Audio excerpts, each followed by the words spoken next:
Hello! Ah, a Juliana Helena já começou com o hello! Sejam muito bem-vindos. Deixa eu ver se está ao vivo mesmo, que eu já estou falando de alegre aqui, né? Às vezes não tá. Tá. Tem que conferir. Sejam muito bem-vindos, bem-vindas e bem-vindos à nossa live da semana. Ah, muito obrigada pela presença. Olha quem está aqui, olha quem está aqui. Olha, Francine Oliveira, Sou eu aqui também. maravilhosa. Seja bem-vinda, Francine. Muito obrigada por aceitar o convite e estar aqui para dar as porradas aqui no canal hoje. Pior que eu só venho para dar notícia ruim, né, menino? Dureza. Aê! Aê! Tem que aplaudir, né? Porque fazer o quê? Juliana Helena já está aqui. Boa noite, querida. Que saudade. Espero te ver domingo na aula, hein, Ju? Já está inscrita, mas tô com saudade de te ver. Gente, muito boa noite.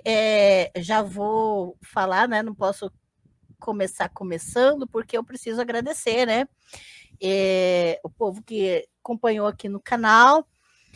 Sabe o que aconteceu essa semana, né? Aqui no caso de violência doméstica aqui em casa, e eu agradeço demais as muitas mensagens que eu recebi, os comentários, o carinho, a disponibilidade do povo. Obrigada, Francine. Nosso grupo das deusas ali foi imprescindível. Quero agradecer demais a Lúcia e a Vivi, que estavam ali junto na hora do vamos ver, né? Chamaram até a polícia junto com a gente. E todos os vizinhos aqui, que eu nem falo com o povo, mas o povo tudo estava do lado da gente também. E agradecer de coração por estar junto, viu? De verdade. Muito, muito obrigada.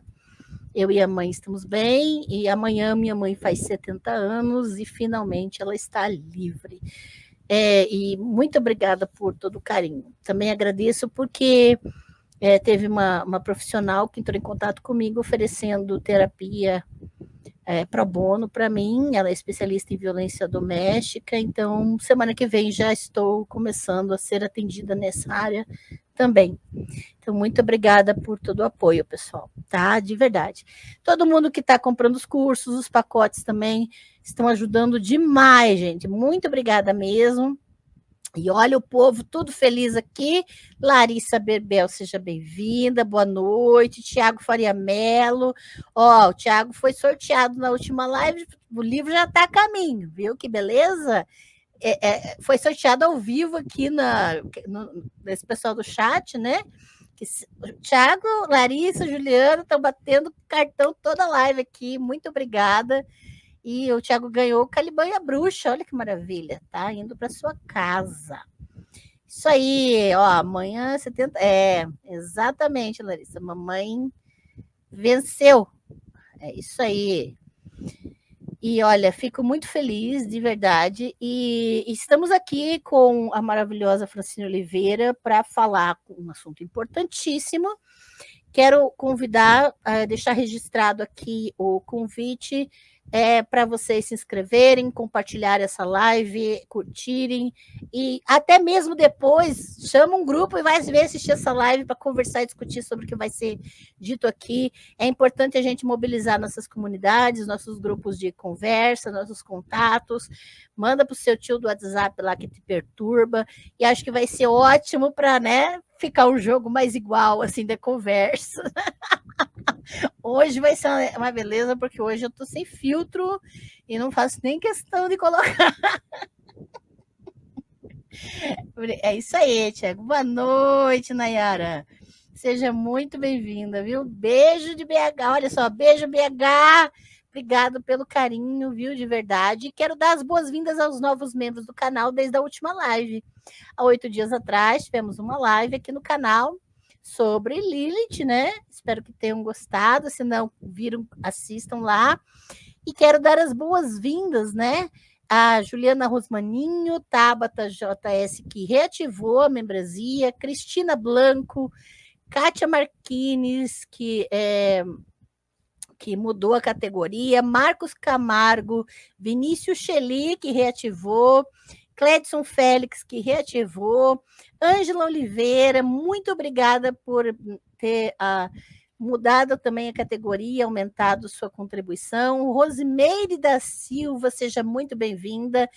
A Hora do Grude, olha que legal o nome do YouTube. Seja bem-vindo. E Dênia Gomes, seja muito bem-vinda novamente.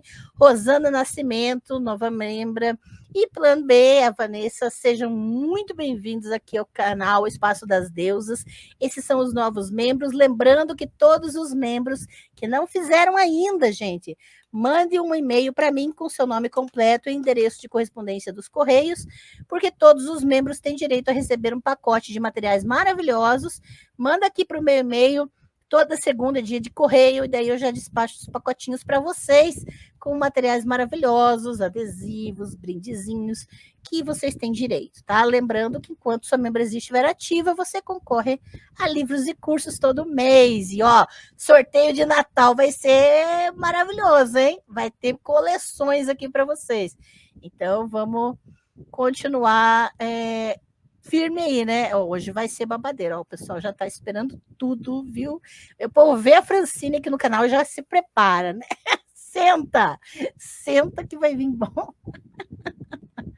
Ah, que bom, Nayara. Que bom que tá aí. Então, vamos lá, gente. Quero começar já indicando literatura relacionada à temática. Aqui no canal já tem 3 vídeos e leituras da semana de 3 desses livros aqui. Então, você pode ir na playlist Leituras da Semana, mas quero já indicar, caso você queira uma literatura fundamentada e claro que cada livro tem as suas referências, já que vai te mandar para outros livros. Então, aproveita para fazer sua pesquisa. 10 mitos sobre Israel, do Ilan Papé, maravilhoso, gente. Eu li o primeiro capítulo inteiro aqui num dos vídeos de leitura da semana. Eduardo Said, questão da Palestina, tá? Importantíssimo. Também li um trecho bem longo, o vídeo saiu hoje a leitura desse livro. Vídeo de 16 minutos de leitura, a gente aproveitem. E olha, já tem leitura deste livro aqui, A Limpeza Étnica da Palestina, do Ilan Papé. E olha, isso aqui eu li faz muito tempo, muito antes de acontecer a situação agora no segundo semestre de 2023. Então, esses materiais estão à disposição já há bastante tempo. Eu já compartilhei aqui no canal um vídeo da Francine recomendando este livro aqui, Maus, tá? Do Spiegelman, Spiegelman, né? Ele tem esse no começo, e quadrinho, gente. Maus em alemão é rato, né? Em alemão.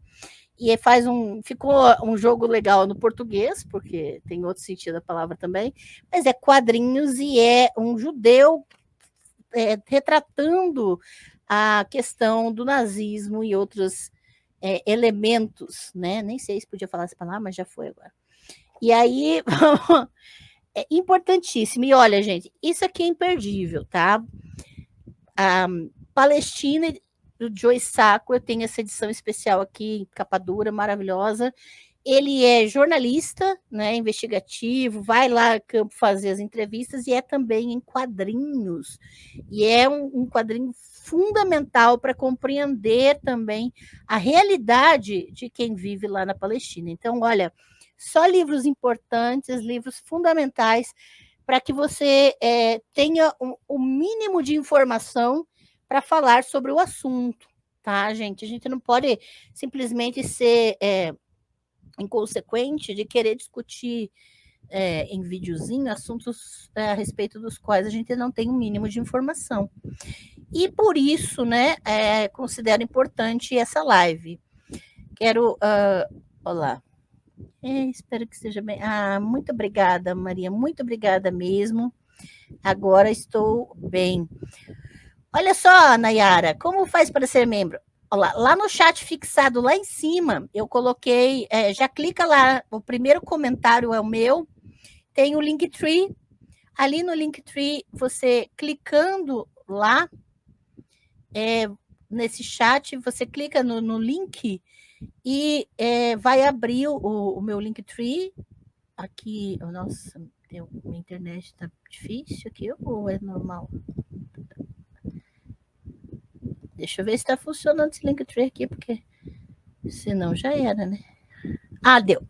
Aí, quando você abre meu Linktree, você vai ter a opção, né? Você vai até lá embaixo, lá no canal, ou você pode vir aqui. Mais fácil, gente, desculpa. Deixa eu mostrar aqui para você que eu tô. Deixa eu mostrar, compartilhar a tela para você. Quer ver? Olha que beleza, gente. Quando você abre o YouTube, nesse caso aqui tá eu, né? Mas aí, quando você abre o meu canal, tem o Join, né? Que é se tornar membro. E olha que legal, quando você abre esse Join, né? Ou eu não sei como é que tá em português, você sabe? Acho que tá tornar-se membro mesmo. Tornar-se membro, isso. E aí tem as 3 possibilidades de membresia, que olha só. Tem a Start, R$ 4,99, a Nat, R$ 14,99 e a Xerá, R$ 29,99.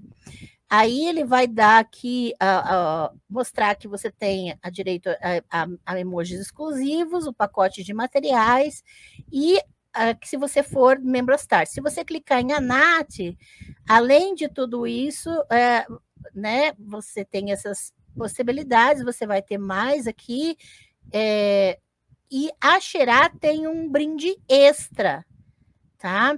O curso A Xerá, Deusa de Israel, tá? Mas o que é importante você fazer? Independente de qual categoria você escolha, você se tornando membro no valor que você puder, olha, 5 por mês, gente, você já tem direito a receber um pacote de materiais. Então, se tornou membro, manda um e-mail para mim, tá bem? Na hora, com seu nome completo e seu endereço de correspondência dos Correios, porque aí vocês já podem, na segunda-feira seguinte, depois que você me enviar seu nome completo, aqui, ó, para o meu e-mail, tá aqui na tela, você já vai receber o código de rastreamento do seu pacote, que estará a caminho, tá bem? Sejam muito bem-vindos mesmo a se tornarem membros do Espaço das Deusas. Essa contribuição também nós usamos para patrocinar convidados, né? A gente contribui valorizando a pesquisa independente, valorizando pesquisadores, tá? Francine está aqui, está recebendo uma contribuição do Espaço das Deusas por estar aqui presente. Então, vocês é que proporcionam esse espaço como valorização da pesquisa científica e de informação de qualidade, né? Além disso, vocês têm direito, enquanto sua membresia estiver ativa, concorrem mensalmente a livros e cursos, e os emojis exclusivos, e quando você me manda seu e-mail com o seu endereço de correspondência, eu retorno o e-mail com os benefícios, incluindo um cupom de desconto de 50% de desconto nos cursos da Francine. Então, os cursos que a Francine lançar, os membros aqui do canal têm um cupom no e-mail que eu mando para vocês, que vocês vão utilizar para se inscrever e ter 50% de desconto nesses cursos maravilhosos que a doutora Francine Oliveira, né, lança. São as doses de sofrimento homeopática que eu faço a galera passar. Tá? Porque eu só trago bomba, então são doses de sofrimento homeopática. Faz muito bem para manter o pé no chão, né? Isso é ótimo. E aí no e-mail também eu mando ainda materiais que teve uma live de setembro que eu fiz uma tradução de um livro e os membros do canal recebem no e-mail também o link do Drive para terem os slides dessa tradução que eu fiz de um livro exclusivo aqui para o canal, tá? Mas só os membros vão ter acesso. Então, é uma forma de agradecer todo o apoio. Então, essa comunidade aqui é apoio mútuo, tá? Vocês estão patrocinando as lives semanais e tudo o resto dos materiais. Eu agradeço de coração mesmo. Sejam muito, muito, muito bem-vindos mesmo, tá bem? O que estão... Leram as obras. Você leu, Francine? Eu não estou lembrada. Eu não li, porque está tudo esgotado no Brasil, né? Sério? Mas, assim, ele tem, se não me engano, é a invenção do reino de Israel e a invenção do povo... Ah, a invenção do povo judeu. É esse? Isso, a invenção da terra de Israel, da Uhum. Terra Santa, a Terra Pátria, deixa eu ver. A invenção do povo judeu, isso. Ah, mas esse livro aí tá na biblioteca digital do curso de Esdras e Neemias. Olha ela. Esses dois livros agora, pelo nome do autor eu não lembrava, mas agora pelo nome dos livros eu lembrei. Esses livros estão na biblioteca digital do curso de Esdras e Neemias, gente. Adquiri o curso, já tem esses livros. Gostei pra caramba, de verdade. De verdade. No meu caso, assim, eu não sou especialista em Israel, tá, gente? O que eu trago é a parte da guerra. Uhum. E, assim, a guerra tá rolando lá com o Bibi, né? Bibi, é o Bibi Netanyahu. Porque, gente, o apelido do cara ser Bibi já é um negócio assim que me... Mas eu até publiquei que, na verdade, como eu vejo essa parte da guerra informacional, e eu olho muito para o Partido Republicano dos Estados Unidos, que é o que tem enfiado a mão na todas as comunidades minoritarizadas, pessoas negras, pessoas LGBT+, pessoas trans. É muito fácil você chegar no Netanyahu. Netanyahu é quase um membro do Partido Republicano. Sim. É tipo uma extensão em Israel, entendeu? Então, assim, a minha especialidade, eu não tenho muitas leituras sobre Israel. Eu tenho as leituras que são necessárias, assim, para me fazer compreender. Eu até queria também, já que, né, a Ângela trouxe a leitura do Eduardo Said, eu queria sugerir a leitura do livro da Judith Butler, que é um diálogo com Said, que se chama Caminhos Divergentes. Porque Judith Butler é judia. Sim. Só que quando ela publicou esse livro, Caminhos Divergentes, que ela nesse livro ela faz a separação justamente do que ela considera judaicidade e sionismo. E desde que foi publicado esse livro, ela é proibida de palestrar em instituições de cunho, né, sionista, israelita, e até de entrar no Estado de Israel. Esse livro mesmo. Mas você encontra na estante virtual, você encontra na livraria da Travessa, se você colocar no Google, você acha. Ele é um livro que é fácil de achar na estante virtual, tá? Não é muito caro, nem nada. É só a escrita da Butler, que, assim, você precisa entrar no clima. Entendeu? Mas traz muitas reflexões interessantes, porque dialoga com o Said. Nossa. O meu tá na Vozes. Segunda-feira eles vão mandar para mim. Chegou o meu. Eu tinha encomendado, mas daí o pessoal aqui da livraria Vozes de Curitiba, né? Eles trouxeram para mim, eu pedi e segunda-feira eu já vou pegar o meu da Butler. Porque eu tenho ele em PDF, mas, né? Sabe que é. Bom o cheiro, né, da página. Exatamente. Mas é verdade. E olha, essa questão dos termos, o material sobre a invenção do povo judeu, né? Esses materiais especificamente, eu não vou aprofundar hoje as diferenças dos termos, porque semana que vem eu vou estar com o Wellington, dia 8, né? E a gente vai fazer uma retrospectiva muito mais atrás, desde a Bíblia para frente, né? E aí a gente vai entrar nessas questões, mas é muito importante entender que o que vamos falar hoje referente a Israel, esse Israel a que vamos nos referir hoje é o Estado de Israel. Ok? Então, todas as outras definições e conceitos relacionados, judeu, Israel Norte, Israel bíblico, não estamos nos referindo a esses termos hoje, ok? E aí, a gente vai hoje se referir ao Estado de Israel. Então, Giovana, acabei de falar dos livros, tá? Então, Então, estamos falando exatamente desses materiais, e tem leitura da semana, já li o primeiro capítulo deste livro, eu li aqui no canal, tá, Giovana?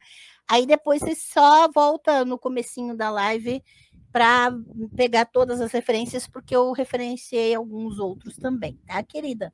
Seja muito bem-vinda, obrigada pela presença. Então, vamos começar a falar, né, sobre a questão do Estado de Israel, estratégias de guerra nas redes e guerra de quinta geração. É isso, Francine Oliveira? Então, tem esse termo, guerra de quinta geração, eu estou usando para facilitar quando a gente vai jogar no Google, né? Okay. Para achar as informações. Mas aí, só para dar um geralzão assim dessa ideia de o que são esses tipos de guerra, quando a gente fala nas gerações de guerra, o problema do termo geração é que a gente acha que é um negócio linear.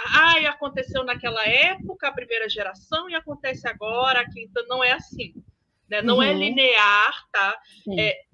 Então, tem muitas pessoas, muitos estudiosos, sugerindo, inclusive, a ideia de gradientes ou gradação. Então, seria uma guerra de quinta gradação, guerra de quarta gradação, guerra de terceira gradação, em vez de geração.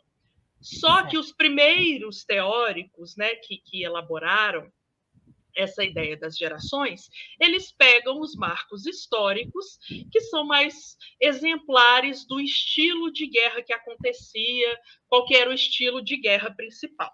Então, quando a gente fala na primeira geração ou primeira gradação, é aquela guerra com uma estrutura disciplinar, sabe, super certinha. Você tem ali o general, você tem a galera ali, todos os rankings, e a guerra ela é feita frente a frente.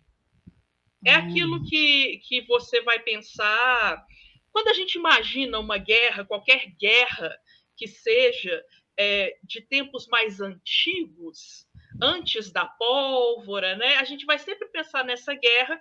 Tava a galera com as lanças, né? O exército ia lá, inclusive, né? Alexandre o Grande foi um grande estrategista de guerra, justamente porque ele teve uma estratégia em que as lanças de guerra eram maiores, então a galera chegava e conseguia enfiar a lança mais na frente, para poder segurar. A luta armada em si, né? Isso, é aquela guerra, o embate frente a frente, né? Uhum. Só que se a gente for pensar, por exemplo, Esparta, né? Peguem aí uma forma da gente ter uma imagem interessante disso é a história em quadrinhos 300, do Frank Miller, que tem até o filme.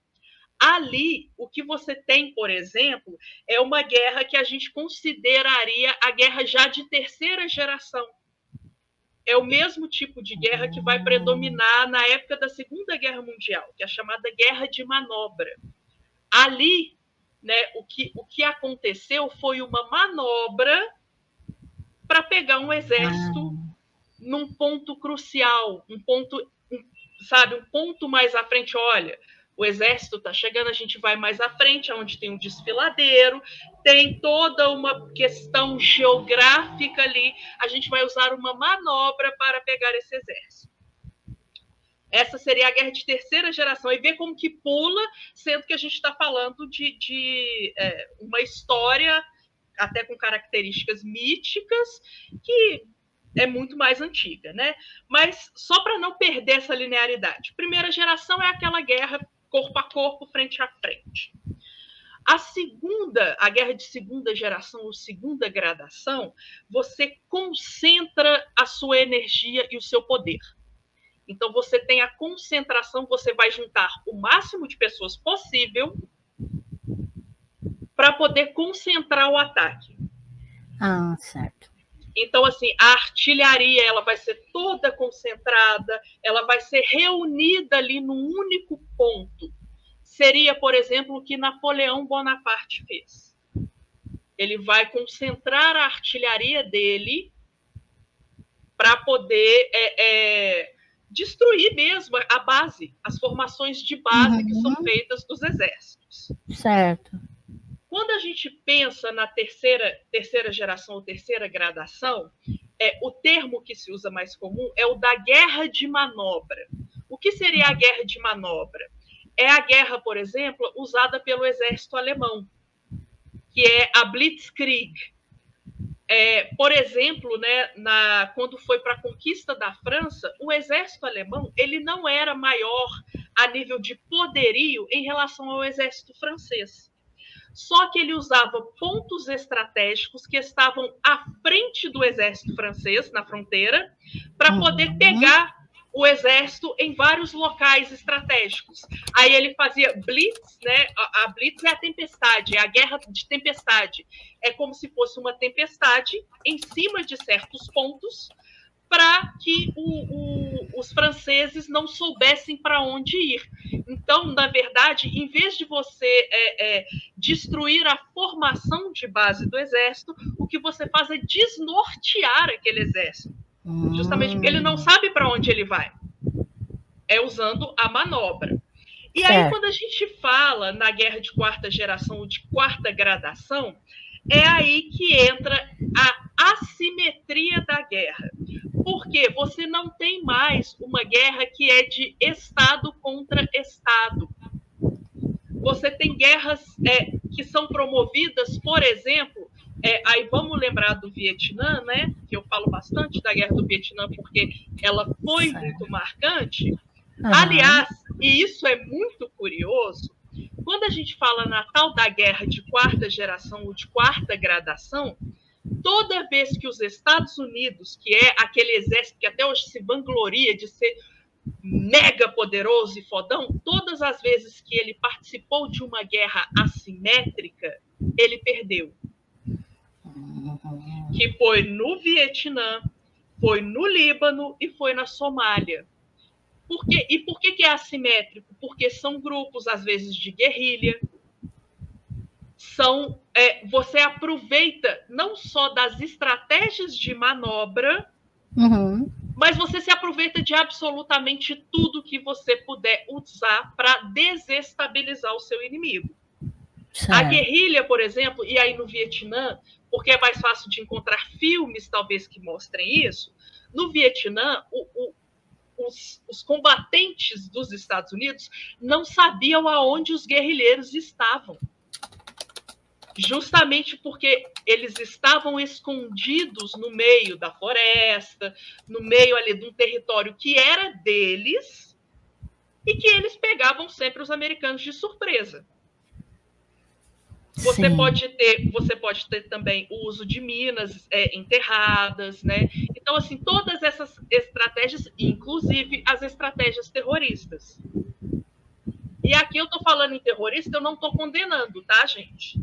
Eu sei que depois a galera vai falar, tá defendendo terrorista. Não, eu só estou falando que terrorismo é uma estratégia de guerra válida quando a gente está pensando nessa guerra de quarta gradação ou quarta geração.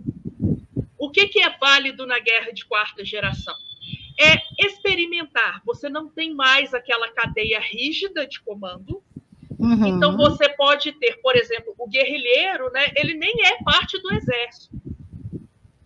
Ele já é ali alguém que está fora, é paramilitar mesmo. Você tem também soldados, às vezes, que eles vão experimentar alguma tática, e é aí que entra a galera vangloria muito no cinema americano o tal do lobo solitário, o Rambo, né, por exemplo. Aquilo ali é algo que é típico da guerra de quarta geração, porque ele pode fazer qualquer coisa, contanto que ele tenha bons resultados. Ele pode porque essa coisa da designação terrorista é importante a gente enfatizar, porque a posição ou a ação considerada terrorista, ela é considerada válida nas redes ou nas mídias quando vem da estrutura de mais poder, né? Por exemplo, você mandar armas como os Estados Unidos fizeram. Gente, o dia que eu for tentar um visto para os Estados Unidos, eu tô ferrada, né? Mas, por exemplo, mandar armas para países árabes para desestabilizar os países árabes é uma tática da quarta geração. Se depois esses países árabes vierem te atacar, filho, você vai fazer o quê, né? Foi você que mandou as armas. O mesmo pode ser dito, inclusive, de Israel. Israel deu uma grana para palestinos e com essa grana veio o Hamas. O Hamas se armou graças a uma grana dada por Israel. Uhum. Israel queria desestabilizar a Palestina internamente. Certo. Só que não pensaram, né, naquilo que poderia voltar contra eles. E aí, inclusive, gente, eu tô tomando uma cervejinha aqui, mas é para comemorar tanto a liberdade da mãe, né, da mãe maravilhosa, da Ângela, e a gente pode comemorar também o falecimento, o mundo está livre do Henry Kissinger. Porque o arrombado do Henry Kissinger foi uma figura importantíssima quando a gente fala nessa guerra de quarta gradação, porque ele pregava, e aqui também a gente não pode deixar de pensar que a guerra é um instrumento político, é a política por outros meios. E a política é fundamental, a forma como se faz política é fundamental, e o Henry Kissinger, ele foi um sujeito que, de certa forma, estabilizou essa lógica da realpolitik, a política real. O que é a política real? Faz o que você quiser para você arrumar resultado. Você não importa se você está lançando uma bomba em Hiroshima e destruindo a cidade, ou aquilo que até hoje no Twitter voltou, né? No cheater, né? No cheater, nossa, isso é no cheater.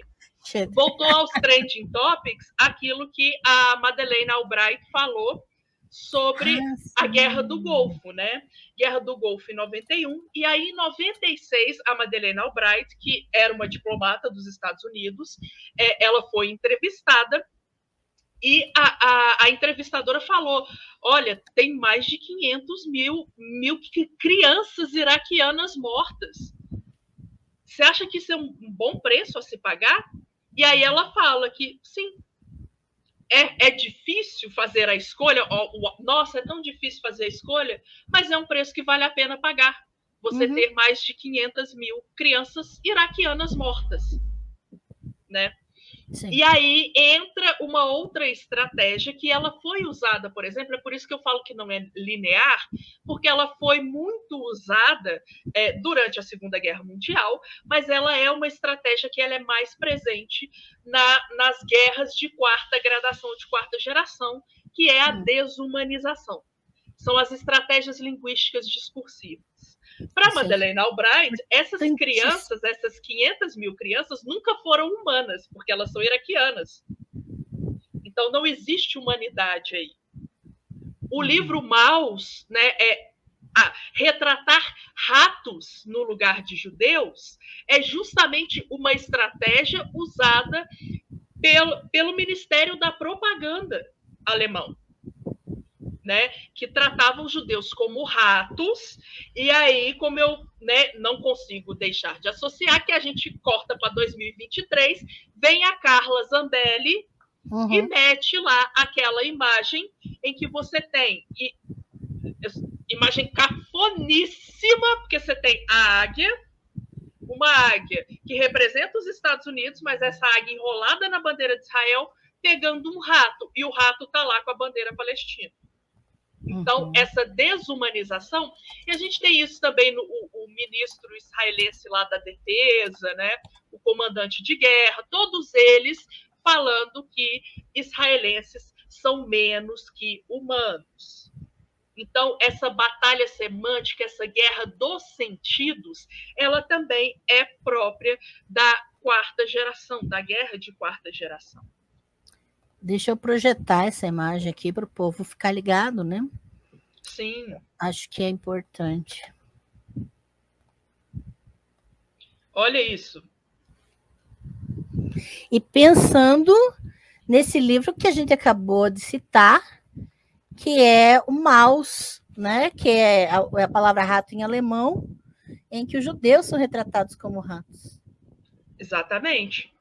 Por que rato? Porque rato é aquela praga que precisa ser eliminada, precisa ser extirpada. Não existe uma simbologia, se a gente for pensar desse ponto de vista da semiótica, não existe uma simbologia positiva para rato. Exato. Né?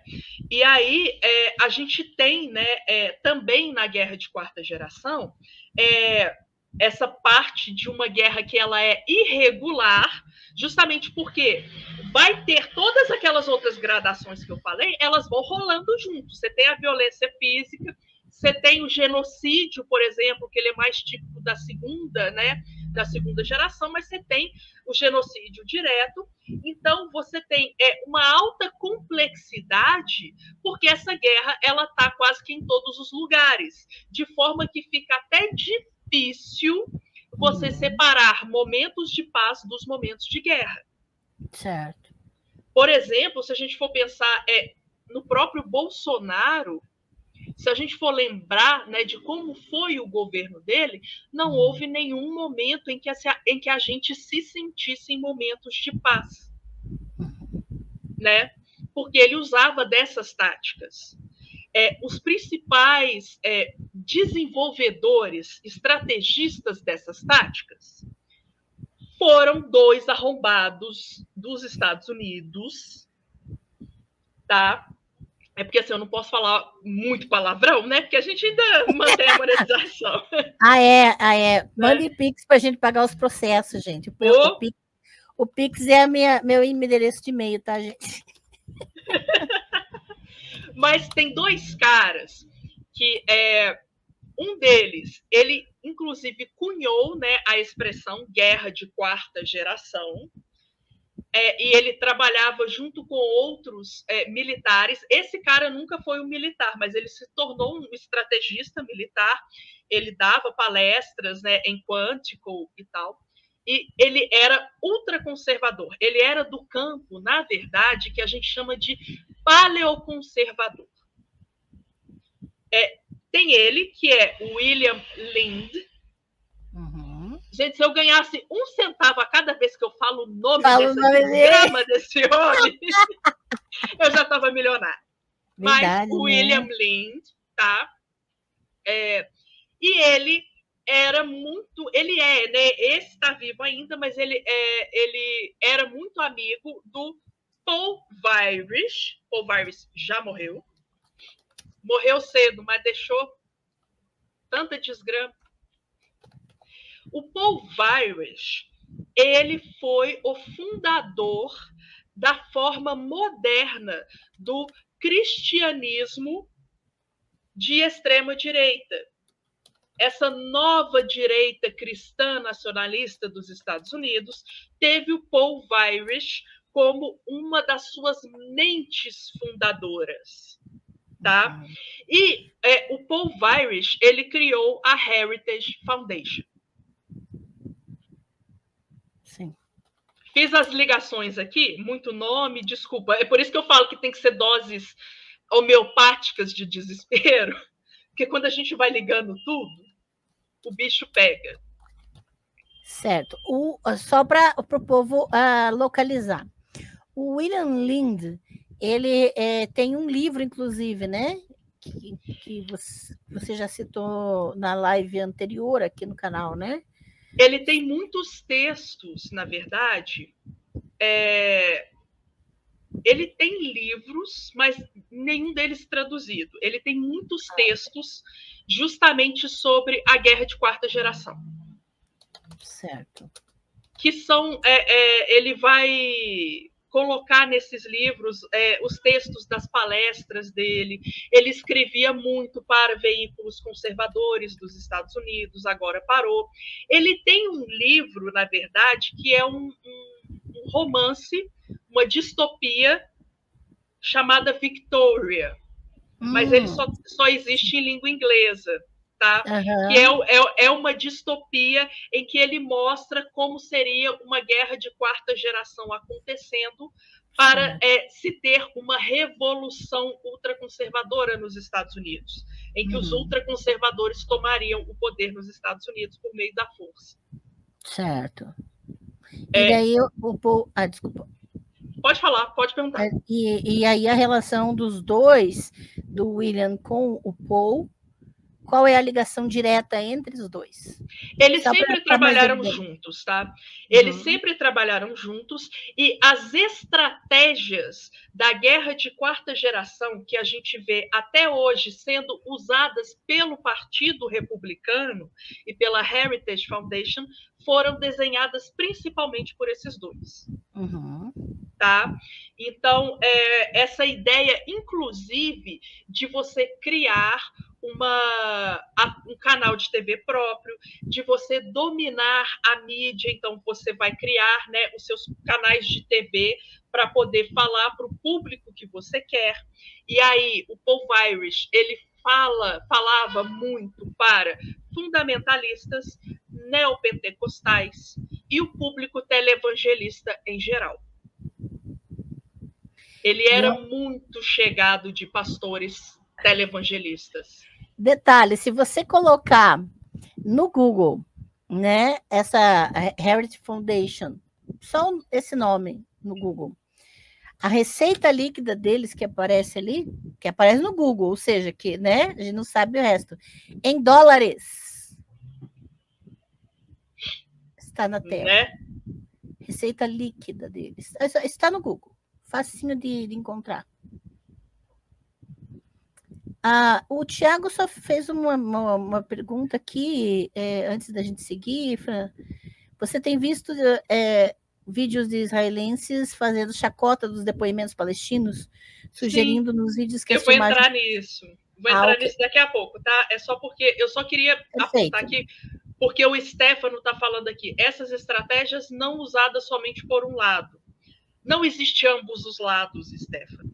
É aí que tá. Parte, e aí eu vou entrar na questão da guerra de quinta geração, é que não existem dois lados nessa guerra, tá?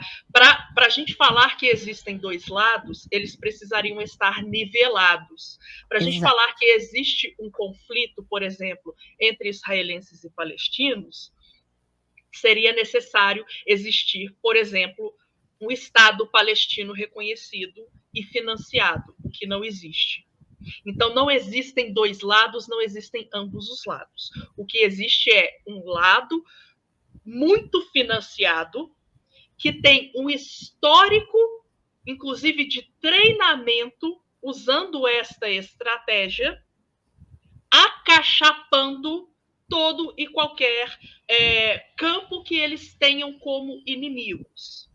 Então, por exemplo, vamos fingir que existe bolsonaristas versus petistas, porque não é isso que existe. Isso é só a percepção que a gente tem. Mas vamos fingir. São fantoches, né? Esse lado da extrema-direita, ele dá um verdadeiro banho na comunicação petista. Porque não existe estratégia de comunicação petista. Essa que é a questão. Não existe essa estratégia de guerra. Entendeu? O campo, né, progressista ainda não sabe guerrear nessa guerra. É por isso que está do jeito que está. Então, justamente, e aí eu quero fazer essa transição, eu só vou trazer um pouquinho dessa guerra de quarta geração, porque ela e a quinta geração, elas meio que se sobrepõem, ainda não existe uma delimitação muito boa entre elas. Mas a questão é a seguinte: a ideia da guerra de quarta geração, que, lembro, foi principalmente teorizada pelo William Lind, tá? Ele trouxe essas teorias com base em um coronel de artilharia dos Estados Unidos. Esse coronel, inclusive, ele esteve na Guerra do Golfo e tal. O cara, ele desenhou uma noção de guerra que ele colocava 3 níveis de guerra, né? Que é o físico. Peraí, deixa eu até pegar, que eu tenho meus caderninhos aqui, tá, gente? Isso aí. Né? Existe o nível físico da guerra, que é o que ele considera o mais baixo, o inferior, que é esse nível direto. Aí você tem, no meio termo, um nível mental, e existe o nível mais alto da batalha, que é o nível moral. E para esse cara, a noção, o que ele trouxe, né, o que ele inovou foi: é preciso explorar mais o nível moral. E aí o William Lind ele vai pegar os ensinamentos e vai transformar nessa noção da guerra de quarta geração. No nível moral, o ideal é você explorar 3 condições psicológicas. E aí vocês podem pegar, se vocês quiserem anotar, para depois vocês perceberem quem que faz isso. Que a gente tá cheio de exemplo, toda hora que você vê, aí você começa a ficar paranoico, você vê todo mundo fazendo essa merda, entendeu? Depois não consegue desver, né? Uhum. É. Então você explora 3 níveis. O primeiro nível é o da ameaça. Você cria a ideia de uma ameaça, de um perigo. Israel faz isso o tempo todo. Israel, ele cria na ideia do terrorismo árabe, que ele joga todo mundo dentro do mesmo saco, mas aí ele cria a noção de que Israel está sob a ameaça do terrorismo, um terrorismo que eles igualam os árabes aos islâmicos, né? Ainda tem essa noção de confundir os sentidos, eles, né, têm tudo isso, e Israel está sempre e eternamente sob ameaça, sob esse perigo. Então, todas as ações de Israel são para garantir a segurança do povo judeu. Né? Dessa ameaça criada, né? Exatamente. E aí, a segunda condição psicológica que vai ser trabalhada é a incerteza. Você nunca sabe quando eles vão atacar. Você nunca sabe quando a ameaça vai se intensificar. Uhum. Então, eu vou construir um muro em cima de casa, eu vou derrubar a casa para construir um muro para proteger o povo judeu, porque eu nunca sei quando é que os terroristas vão atacar, por exemplo. Né? E a terceira condição psicológica a ser trabalhada é a da desconfiança, é a da suspeita. Então, você suspeita de tudo e de todos. E aí você reforça a ideia de que todo palestino é um terrorista em potencial, por exemplo. Né? Tá aí a base de como você trabalha essa guerra de quarta geração. Outra questão que você vai usar muito, e aí eu dei o exemplo, né, lá da questão do Vietnã, mas são esses grupos paramilitares que não têm controle do Estado, não tem controle, não tem qualquer controle, você só dá a grana, você arma e faz a galera agir. E aí, sim, esse ponto tático, ele é usado por outras nações diversas, né? E você tem uma outra questão que é a da desestabilização da cultura. Então, a guerra ela não é mais entre um Estado e outro. Ela é uma guerra entre culturas, entre formas de cultura. E o grande problema é porque uma cultura ela vai determinar... Eu não vou comentar o que o Stefano falou, porque assim, Israel é constantemente atacada de fato. Isso aí não é verdade, tá, Stefano? Solicito que fundamente o que você diz para não disseminar desinformação aqui no canal. Isso a gente não faz, tá? E o ódio não tem autor secreto, não. Não. Os autores do ódio, eles são muito bem delimitados, e é isso que eu vou falar daqui a pouco. Mas o que você faz? Você trabalha em cima das culturas para desestabilizar. Por quê? Você não consegue dissociar política de cultura. A cultura, ela vai determinar os valores, as normas de um povo, as tradições, e a política, ela depende da cultura para ela se fazer valer. Aquilo que você vai colocar como política vai se pautar nos valores de uma cultura. E a guerra é política. A guerra só é uma estratégia política, ela é a política por outros meios, né? Então, quando a gente tem uma guerra de quarta geração, ela tem essa alta complexidade, porque você trabalhar do ponto de vista cultural e você fazer, por exemplo, um sujeito acreditar que você é vítima, é trabalhar do ponto de vista cultural e do ponto de vista informacional, e vai se intensificar com a guerra de quinta geração. Mas é você trabalhar nessa alta complexidade da cultura e da linguagem, da representação, né? Porque quando você trabalha do ponto de vista da representação, você faz as pessoas acreditarem que existe essa separação entre vítimas e heróis. Porque para você ter vítimas, você precisa ter os heróis. Né? Você vai sempre trabalhar entre essa lógica do nós versus eles. E aí, você tem também, eu vou falar isso daqui a pouco. Maravilhoso. Eu vou falar isso daqui a pouco. Porque você tem a descentralização ela faz a descentralização da informação também. E aí, é aqui que eu vou entrar, né, nessa questão de Israel pelo seguinte: você tem a descentralização por meio da informação graças aos veículos de mídia. Certo. E os principais veículos de mídia, o imperialismo, ele era, né, pelo menos até recentemente, dos Estados Unidos. No campo ocidental, no campo do imaginário ocidental, o imperialismo midiático, a forma de se fazer jornalismo, ela tinha o seu paradigma no jornalismo dos Estados Unidos. Né? E os Estados Unidos, eles foram fundamentais para criar a ideia de uma Israel que é constantemente atacada, uma Israel que é vítima de um terrorismo, e você também tem a ideia de um terrorismo, né, que ele é islâmico. E aqui você tem também a ideia de que todo o islâmico é árabe. Você ainda tem isso, né?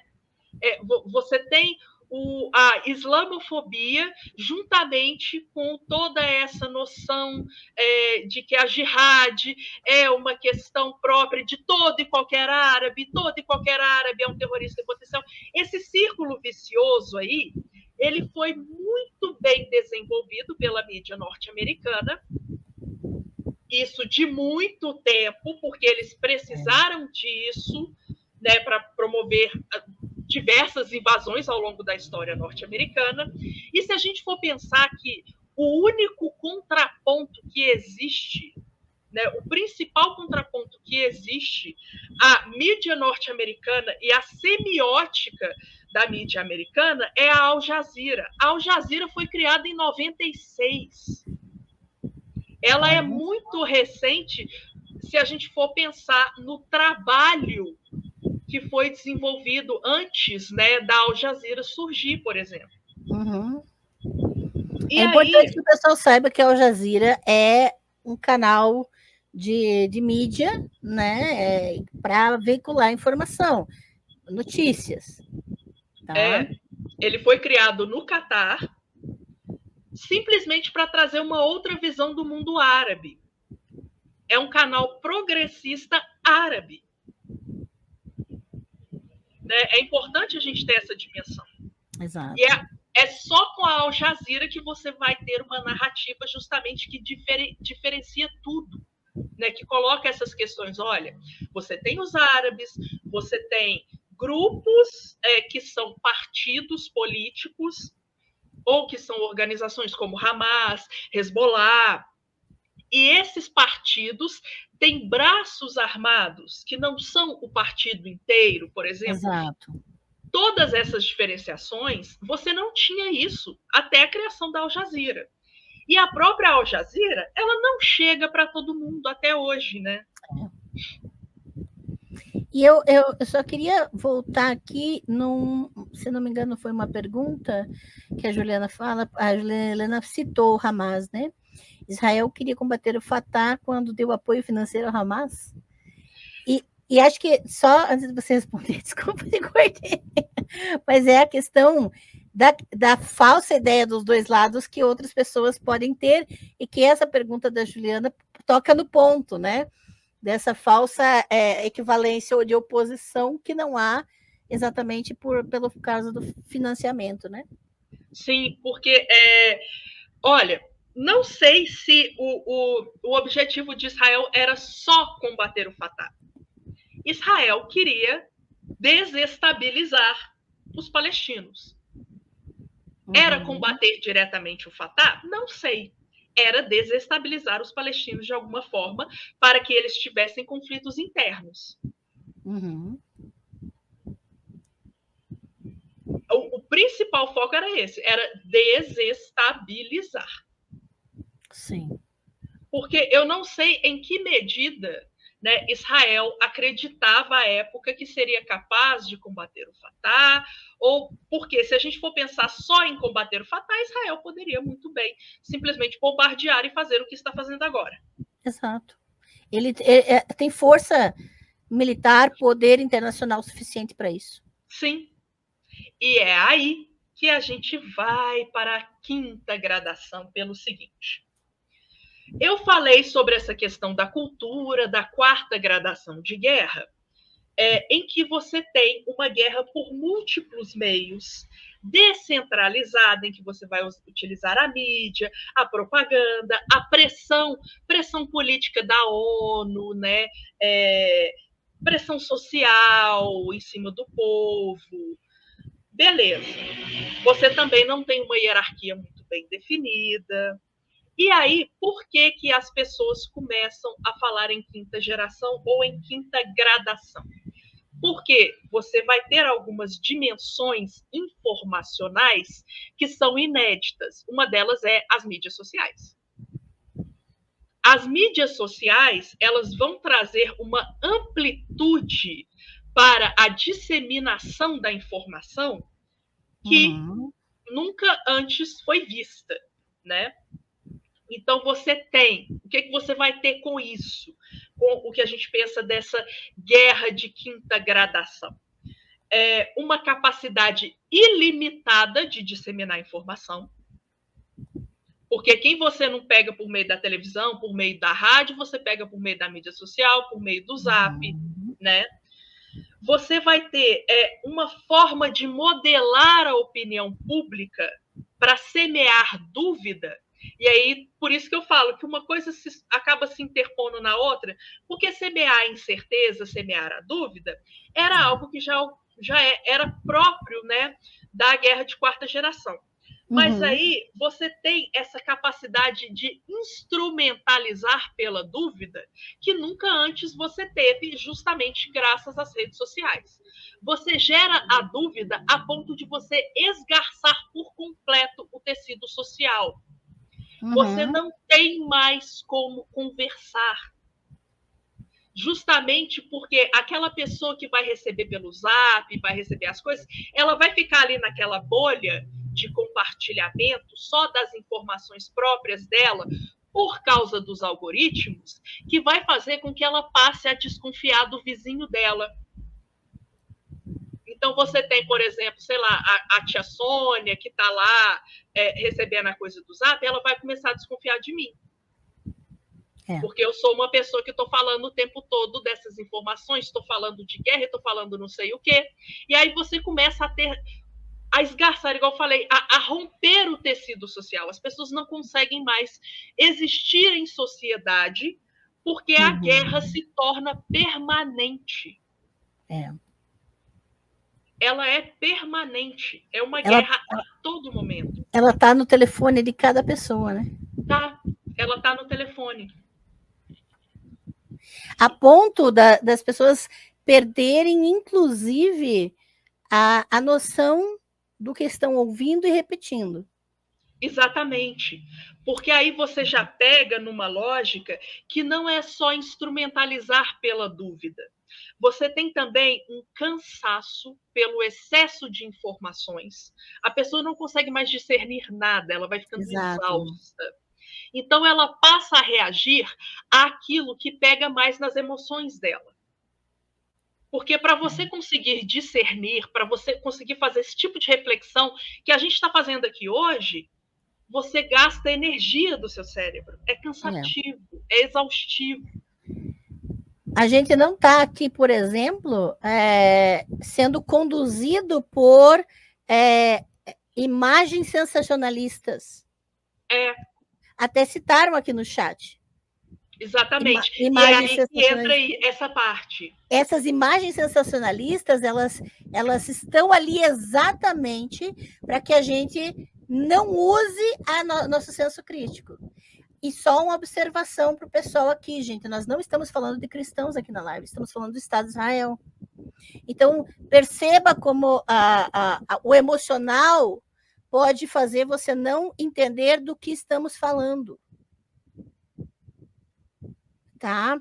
Então, vamos tomar cuidado com as coisas que estamos citando na emoção, porque vimos uma cena terrível.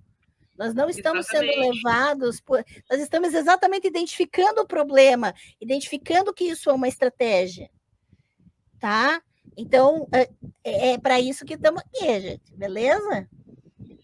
E quando você coloca, por exemplo, né, porque a gente tinha essa narrativa que foi sempre criada por Israel, e eu vou separar um tempinho depois para falar um pouquinho do Netanyahu, mas assim, primeiro eu vou entrar nisso, tá? Uhum. Como eu falei, doses homeopáticas de desespero. Rob, a gente já vai falar do Netanyahu, tá? Só um minutinho. Já vou falar, tá? Seja bem-vindo. Mas o que acontece? Israel, e com o auxílio da mídia dos Estados Unidos, vai criar essa noção de que há uma ameaça constante contra o Estado de Israel. Uhum. E aí, como que você, utilizando das redes sociais, você implementa na cabeça das pessoas esse tipo de imagem a ponto de as pessoas levarem imediatamente para o emocional. 40 crianças decapitadas. Meu Deus, que imagem horrorosa. Não tem imagem alguma. Exato. Não apareceu nenhuma filmagem disso. Mas só de você falar, você já implementa na cabeça da pessoa. Então, quando a gente vai, por exemplo, tentar falar acerca das atrocidades que são cometidas constantemente por Israel contra os palestinos desde 1947, a resposta que você vai receber é: mas você está a favor de 40 crianças sendo decapitadas? Olha a relação emocional. Isso não é uma relação crítica, reflexiva, é uma relação emocional que é feita. Exatamente. E aí, como que você pega isso, por exemplo, e exatamente com as redes sociais, você também consegue microdirecionar, né, as propagandas, microdirecionar o conteúdo. Então, você vai mandar a ideia das 40 crianças decapitadas para aquelas pessoas que são mães, que estão muito preocupadas com crianças. Mas, por exemplo, para grupos progressistas, feministas, você vai falar do estupro de mulheres, de como o Hamas ele comete esse abuso de mulheres como arma de guerra, como se os soldados israelenses não fizessem isso, inclusive com menores de idade, com crianças. Exatamente. E tem registro disso. Né? A tortura de crianças é promovida por Israel. Tá? O Joe Sacco fala disso na HQ da Palestina. Sim. Entrevistas registradas, tá, gente? Em formato de quadrinhos. Então, a questão também, e que é importante também, porque eu falo sobre a gente estar exausto, é importante também a gente não se focar tanto em ficar pegando, isso é fake, aquilo é fake, o fato é esse, o fato é aquele. Não adianta. Não adianta. Você desmente um, chove 5. Não adianta.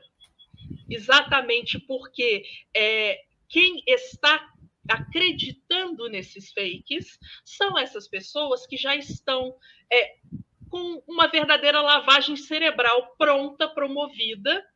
Então, a forma como a gente talvez consiga trabalhar é injetando dinheiro em quem vai conseguir também adentrar nessas bolhas. Uhum. Quem vai conseguir adentrar nessas bolhas? Esse é que é o grande problema. Esse é o grande problema, né? Mas aí, e você ainda tem essa força assim, do anonimato nas redes sociais. Você tem um monte de perfil fake, saca? Você consegue comprar gente para poder ficar o dia inteiro usando perfil fake. Né? E aí o Tiago lembrou muito bem. Aí você vai direcionar, por exemplo, para a galera LGBTI+, você vai direcionar a falsa ideia de que Israel é inclusive com pessoas LGBTI+, por exemplo.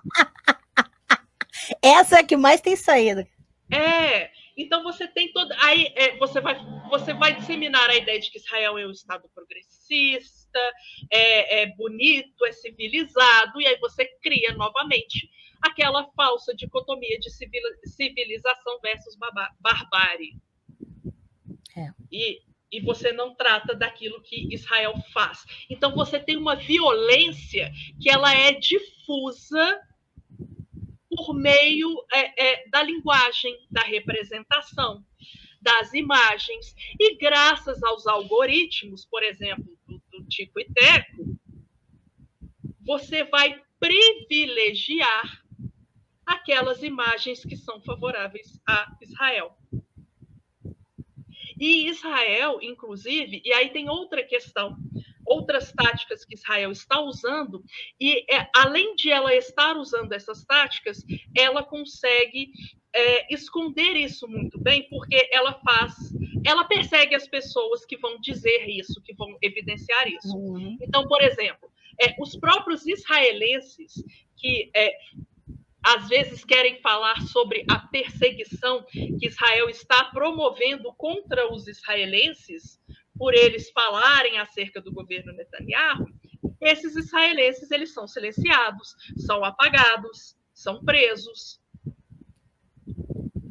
Você tem também, e aí, por exemplo, os indícios, eu fui procurar hoje e está muito difícil de achar. Então, a gente não consegue saber em que ponto Israel pode estar mexendo para que esses indícios sejam apagados. Mas o governo israelense procura por perfis de influenciadores digitais e paga esses influenciadores digitais para criarem vídeos, para criarem transmissões.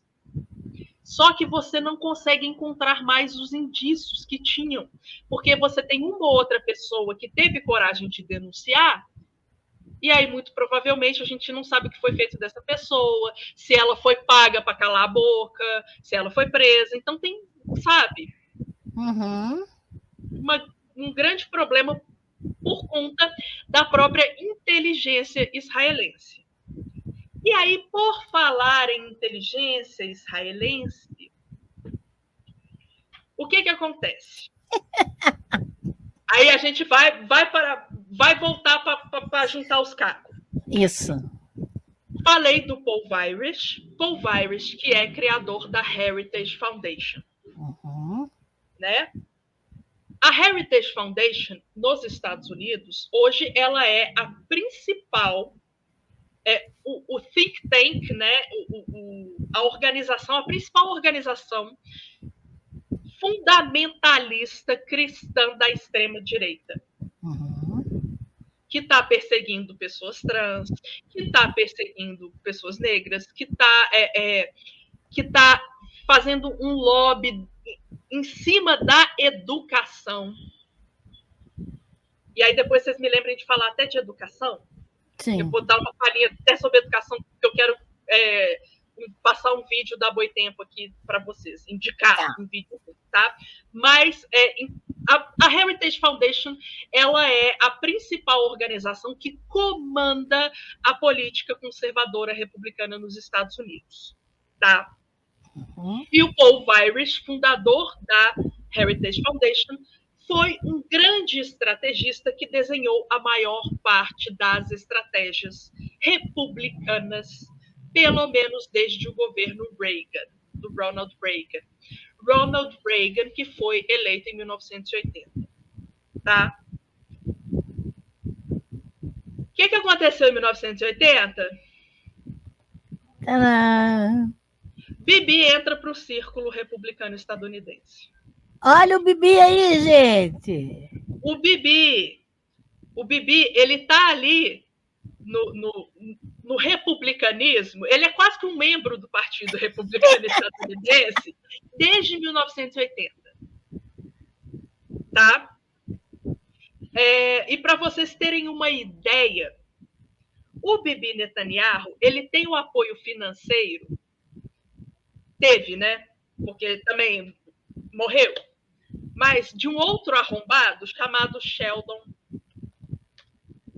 Adelson. e da esposa do Sheldon Adelson. Esse bilionário, trilhardário, acho que a fortuna dele é de mais de 30 bilhões, uma coisa assim. Esse cara, ele subsidiou com dezenas de milhões de dólares a distribuição do Israel, eu não sei pronunciar, Israel Hayom, aquele jornal gratuito que é distribuído em Israel e é favorável ao Bibi. É Hayom. É, o dia. Ele bancou a distribuição desse jornal simplesmente, do Israel Hayom, o tal do Sheldon Adelson. Esse cara, ele foi também o maior doador de campanha da história para o Mitt Romney, nos Estados Unidos, e para o Donald Trump. Olha que apareceu. Que coincidência, né? Coincidência. O maior doador do Donald Trump foi também um cara que deu dezenas de milhões para o Bibi Netanyahu. Então, a grana do Netanyahu, ela vem dos republicanos dos Estados Unidos, em grande parte. Sim. E aí, esse Sheldon Adelson, ele, em 2007, ele criou a Adelson Foundation, a Fundação Adelson. Essa Fundação Adelson, qual que é o objetivo dela? Fortalecer o Estado de Israel e o povo judeu. Pobres coitados. Então, essa fundação, ela vai oferecer parte do serviço médico, ela vai fazer de tudo, inclusive programas educacionais. Então, ela vai produzir, por exemplo, material didático, vai oferecer treinamento para os jovens judeus. Então, tem esse pontinho, e tem um outro pontinho, que é a questão da estratégia, né? Porque aí eu falei, quando a gente pensa na estratégia de guerra de quarta, quinta geração de Israel, a gente tem que olhar para o que o Partido Republicano dos Estados Unidos faz, pelo seguinte, o Ron Dermer, ele é o ministro de Assuntos Estratégicos lá de Israel. Né? Ele é um judeu que, atualmente, ele é o ministro de Assuntos Estratégicos de Israel.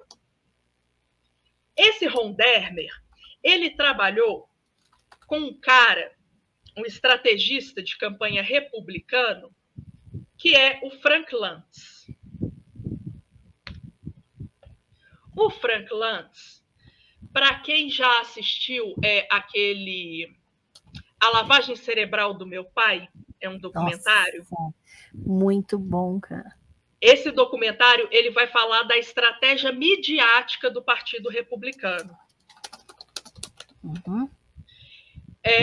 E esse Frank Luntz, ele teve muito destaque, ele tem até hoje muito destaque no Partido Republicano, porque ele é o cara dos slogans, é o cara da linguagem, ele é o cara das frases de efeito, ele é o cara que estuda aquilo que vai funcionar do ponto de vista da linguagem para as campanhas republicanas. Ele auxiliou muito, ele é muito chegado do cara da Fox News, por exemplo. Então, o Frank Luntz, ele vai aparecer nesse documentário A Lavagem Cerebral do Meu Pai. O Frank Luntz, né, ele desenvolveu esses elementos retóricos dos republicanos que são utilizados até hoje, e ele também contribuiu, óbvio, para a Fox News, ele já foi comentarista da Fox News, foi comentarista da CBS News. E o Ron Dermer, ele trabalhou para o Frank Luntz. Para a gente unir os pontos, tá, gente? Já está quase no fim. Porque eu sei que eu trago sempre informação, eu trago muita bomba junta.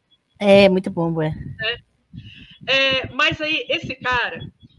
o Ron Dermer, ele trabalhou pro Frank Luntz para escrever, para redigir, para auxiliar a desenhar o chamado Contract with America, o contrato com a América, que foi um documento de 1994, que seria a agenda do Partido Republicano, caso, né, 94 foram as midterm elections, né, as eleições para o Congresso. Uhum. E aí, eles escreveram esse documento, o Contract with America, que eram as promessas, aquilo que os republicanos, os congressistas republicanos prometiam para a América caso formassem maioria no Congresso. O que está no contrato com a América? Ideias políticas gestadas dentro da Heritage Foundation. Pronto, fechei a linha de pensamento. Sim. Inclusive tá no site da Heritage Foundation, sim, né? Sim. Se você entrar lá no site, já tá colocado. Só uma observação, gente, aqui na descrição da live eu vou colocar o link do documentário A Lavagem Cerebral do Meu Pai, tá? Então, depois que terminar a live, vai aqui na descrição e já clica lá para assistir ao documentário que está gratuito aqui no YouTube, tá?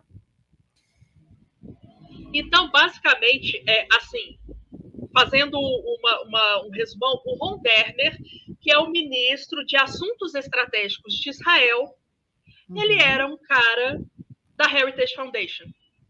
Ele era um cara ligadinho na Heritage Foundation. Sabe? Então, assim, é daí que vem a parte estratégica de Israel que a gente está vendo hoje.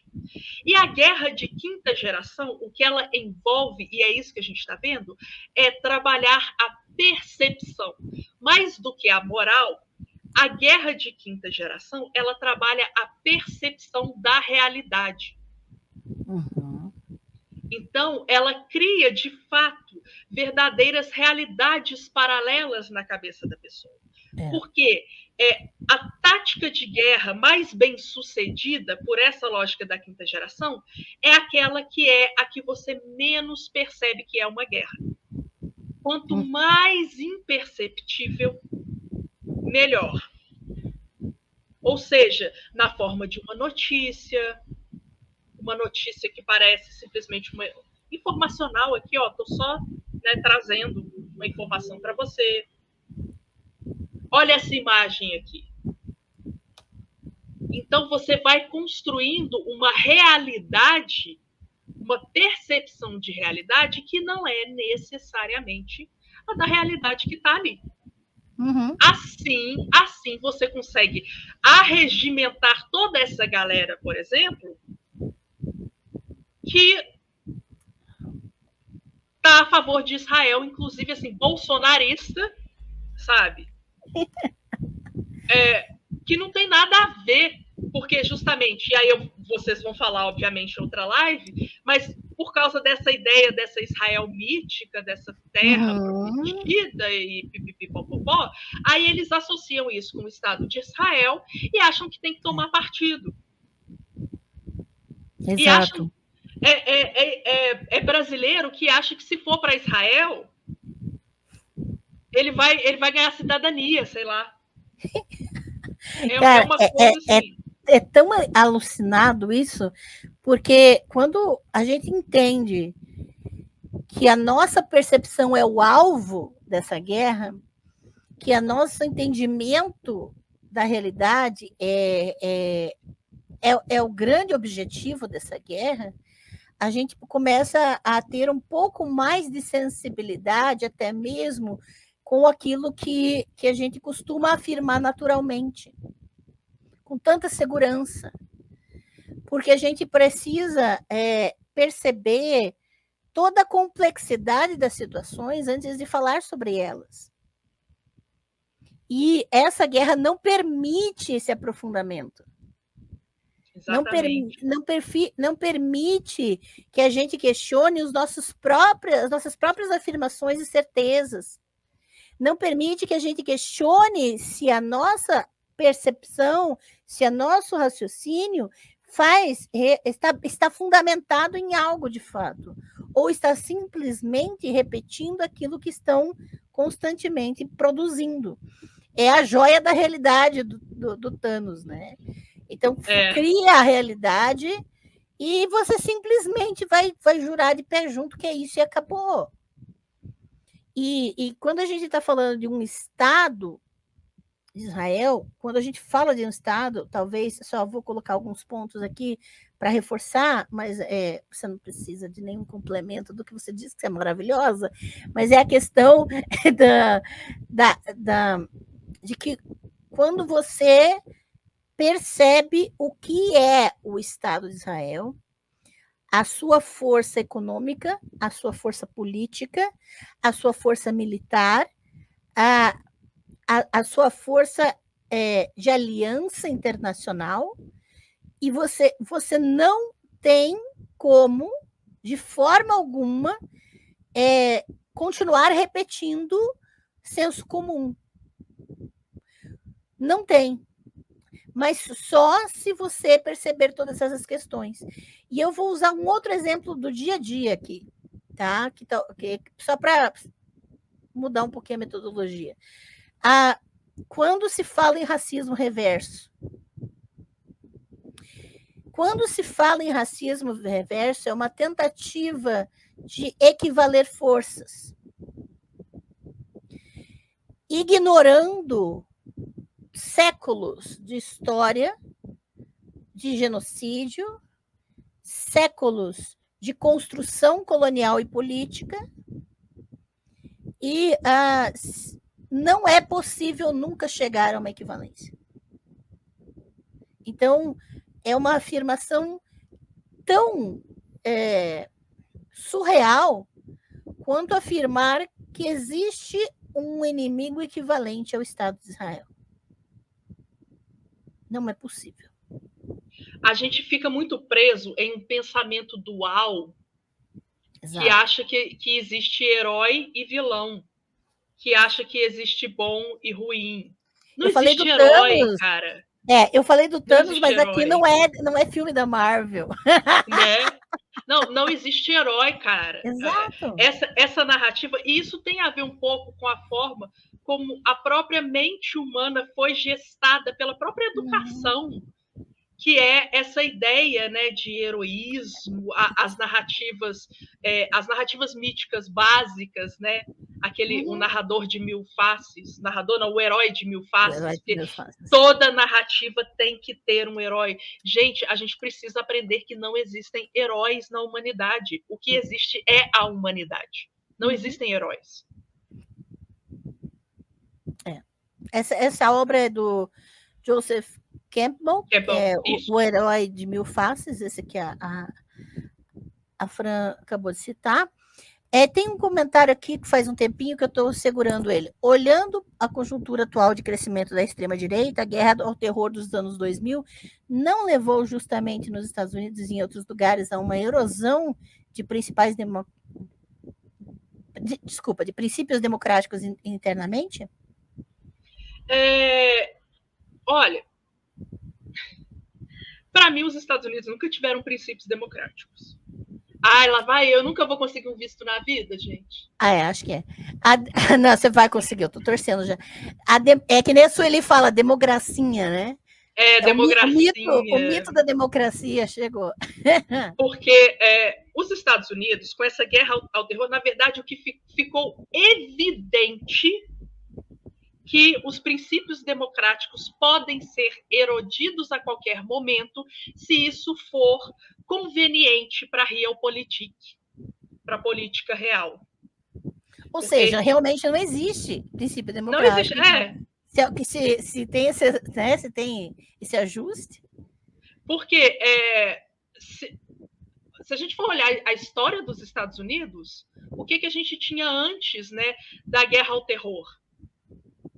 A gente já teve a segregação, a gente teve lá a Guerra Civil que levou fortemente ao surgimento da Ku Klux Klan, os grupos paramilitares nos Estados Unidos, e aí de Ku Klux Klan até hoje, nunca foram punidos, sempre Exato. atuaram. Então, que princípios democráticos internos são esses?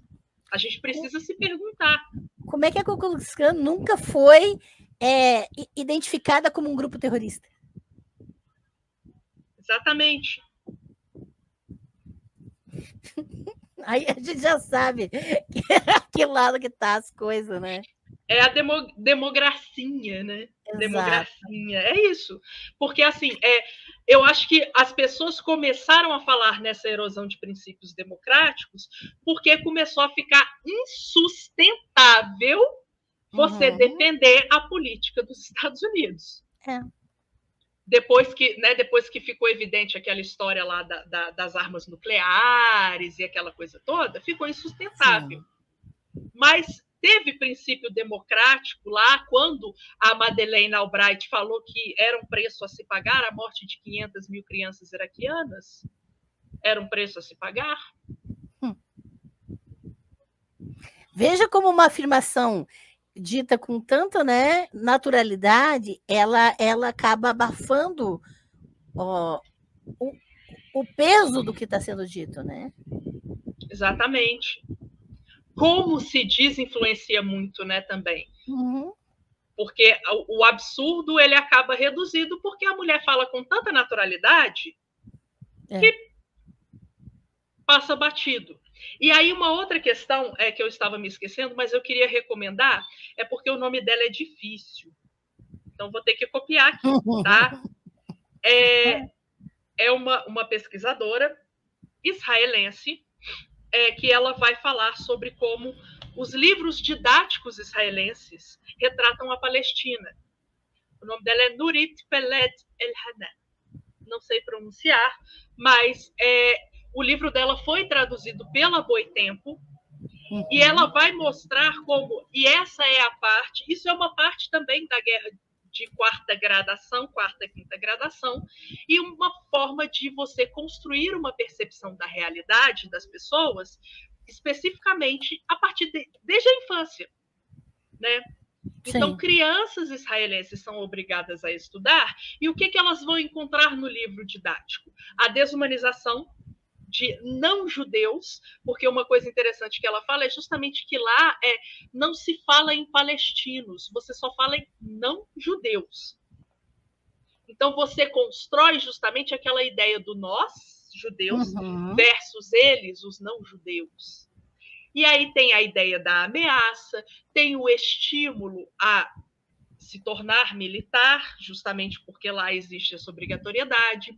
Então, todo o processo de construção de percepção da realidade é feito por meio dos livros didáticos. E aí tem até uma entrevista dela na página da Boitempo, né, no canal da Boitempo, no YouTube, que é muito interessante, porque ela faz um apanhado aí da pesquisa dela.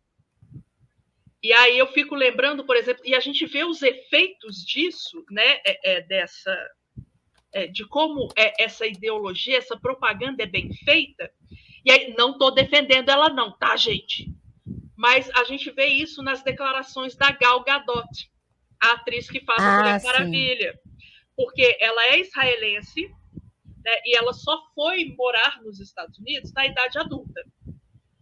E a percepção da realidade dela é essa, completamente moldada pelo discurso pró-Israel, nós versus eles. Então, o discurso dela é todo formado nessa lógica. Né? E aí, assim, não estou defendendo a mulher, eu só estou explicando justamente por que ela tem essa percepção que ela tem. A gente tem que contextualizar, né? Entender da onde que vem essa posição dela. Inclusive, olha que interessante, o Thiago também citou o Stand With Us, tá? Que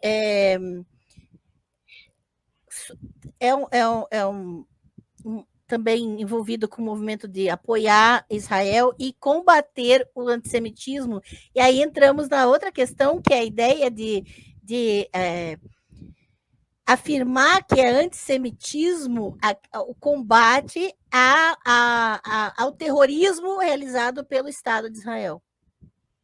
Sim, e essa é uma lógica que eles utilizam, eles instrumentalizam isso a partir de uma emoção que é incontestável. Sim. Por conta do Holocausto, né?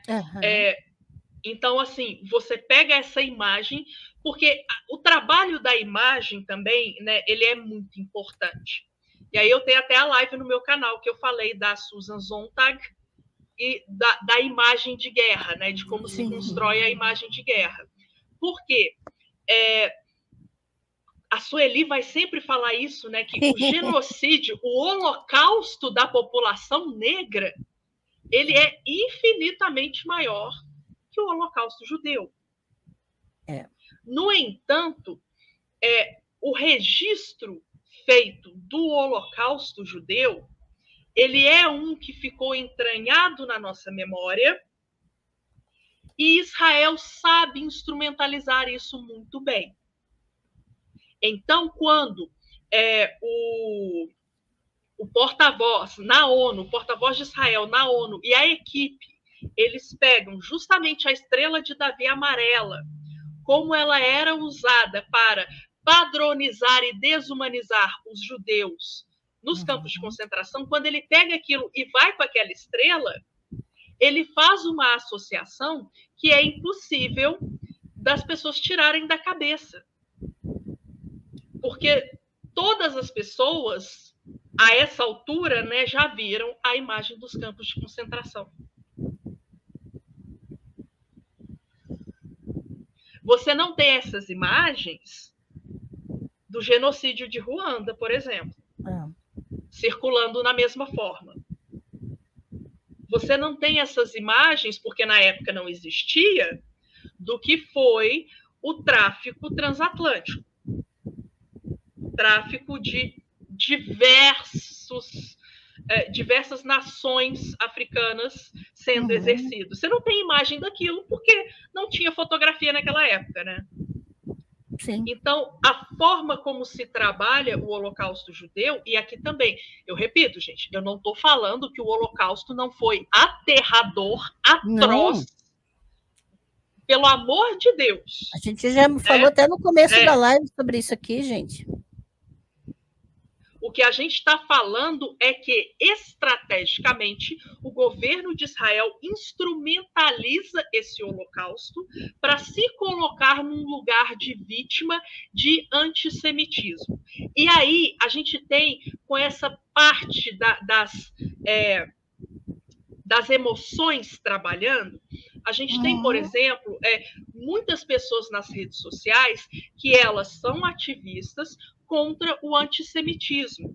Acontece que é importante para Netanyahu, e é parte dessa guerra de quinta geração, a gente não conseguir mais distinguir o que é a instrumentalização do antissemitismo daquilo que é antissemitismo de fato. Exato. Essa confusão das coisas é importante também. Exatamente. E, principalmente, a gente se entender como se faz sentido para mim, então é verdade. Esse pensamento é extremamente conciliável com essa estratégia de guerra. Exatamente. Enquanto a narrativa fizer sentido na cabeça das pessoas, elas vão continuar repetindo aquilo, e independente se isso tem fundamento ou não. Isso é extremamente perigoso. Eu vou colocar, estou colocando aqui também na descrição da live, gente, o link para o documentário,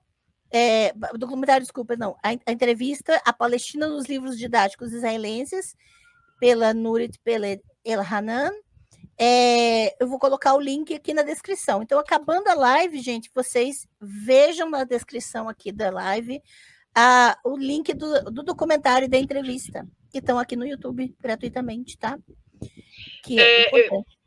É só fazer um comentário, porque o Marco Silva falou, né, que movimentos em prol dos direitos civis, né, Panteras Negras, Luther King e Malcolm X, eles sempre foram suprimidos, e quem trabalhava muito para poder combater, né, essas pessoas e acabar assim com difamar essas pessoas mesmo, né? É isso que a gente vê da guerra da quarta geração também. Você difama as pessoas para que, esse fulano fez isso de errado, fez aquilo de errado.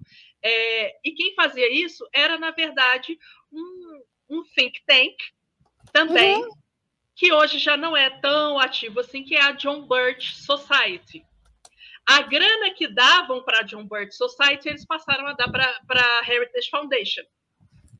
Tanto é que quem deu muita grana para acabar com para minar a imagem do Luther King foi o pai dos irmãos Koch. Hoje você tem os irmãos Koch financiando aí, por exemplo, né, o Estudantes pela Liberdade, que virou o MBL. Você tinha os pais dele, o pai dos caras, financiando a John Birch Society para poder acabar com a imagem do Luther King, para pintar o cara como criminoso, enfim. Ou seja, a estratégia sempre foi a mesma, gente. Exatamente. Sempre foi a mesma. Nossa, não tem como... tipo, no momento em que você compreende essas questões, esses detalhes todos, esses passos todos da estratégia, você não consegue mais ficar sem observar, né? Por exemplo, você pega uma notícia, vê a fonte, você vai atrás de quem financia aquela fonte, de quem está por trás daquilo, quem está saindo ganhando com aquela notícia. Aconteceu? Aconteceu. Mas quem ganha em noticiar isso? Fazer mais perguntas do que estamos acostumados a fazer. Ultimamente, o povo progressista só tem perguntado, é fato ou não? E essa é uma das milhões de críticas que eu tenho dos progressistas, sobre os progressistas. Porque não basta você perguntar se isso aconteceu ou não, se é fato ou não, se é verificável ou não. Não basta você dizer, eu tenho provas de que é assim. Não basta, você precisa, além, para você vencer essa guerra, para você estar fora do alvo dessa bolha, você precisa perguntar quem sai ganhando de eu repetir e replicar essa informação. Exatamente. E assim, eu acho que isso vem um pouco, né, da minha parte da literatura, por eu ter a minha formação toda em literatura, que uma das principais perguntas que eu sempre faço é quem que está narrando? Quem que está contando a história? Eu preciso saber quem que está contando a história primeiro para eu ver o que está por trás disso. E aí, também, aí quando eu fico zoando, que eu falo de Butler, porque foi uma influência muito grande na minha formação acadêmica, Butler nunca traz respostas. Aí ela é fantástica. Butler só desloca as coisas. O trabalho que Butler faz é deslocar aqueles conceitos que a gente é acostumado, a gente acha que aquele conceito está dado. Butler pega, desloca, joga para outro lugar e continua nas perguntas. Então, assim, porque não existe resposta também, sabe? Desculpa, eu sou pessimista também. Mas é aquela questão da gente não ser levado pela onda, né? Da gente começar a perceber as coisas. Você tem todas essas situações acontecendo. Tá, paramos de falar que isso é uma guerra e começamos a falar de um conflito. Paramos de falar sobre que é um conflito e começamos a falar de um genocídio, de atos terroristas, de crimes de guerra. E aí a gente começa a mudar a linguagem, mas não percebe quem ganha com as narrativas. Exatamente. A gente só escolhe a quem a gente vai repetir o discurso e sai replicando. Sem levar em consideração o que está por trás. Eu quero voltar só naquele exemplo da questão LGBT, de usar Israel para dizer, olha, ele é um país que apoia o casamento LGBT. E você fazer essa afirmação, mas tem como comprovar? Tem a legislação, que é possível efetuar o casamento civil. Certo? Tá. Isso significa que Israel apoia? Veja como o discurso progressista Ah, mas eles estão usando os argumentos para convencer os fundamentalistas. Gente, se existe o pensamento de que é possível convencer, já está problemática a questão aqui. Se existe o pensamento de que o nosso objetivo é convencer fundamentalista, a gente já tem que voltar para umas 10 casas para trás no jogo, né? E essa é a questão que é o mesmo. Ai, se eu estiver embolando, você me avisa, tá? Mas é a mesma questão de, por exemplo, o povo vir falar de. Não, mas vamos falar que Davi e Jonatas eram um casal homossexual para provar que a Bíblia permite. É o mesmo argumento mentiroso, manipulador e de monocultura, de controle de corpos e consciências. Então, vamos continuar usando a Bíblia, então, para controlar o corpo e a consciência das pessoas. Vai reforçar, dizer que Israel... vamos lá. Vai continuar aplaudindo Israel. Olha, a Bíblia me aceita. Cara, olha, a Bíblia me aceita. Israel me aceita. Grandes bosta, gente. Exatamente. Olha o mundo que a gente está vivendo. Você realmente quer ser aprovado por terroristas, por genocidas. Entende? E aí entra a questão da moral, a questão de projetar a nossa moral em cima. A nossa moralidade é moldada por essa guerra. O nosso olhar de reprovação é moldado por essa guerra. Aquilo que a gente aprova é aquilo que a gente reprova.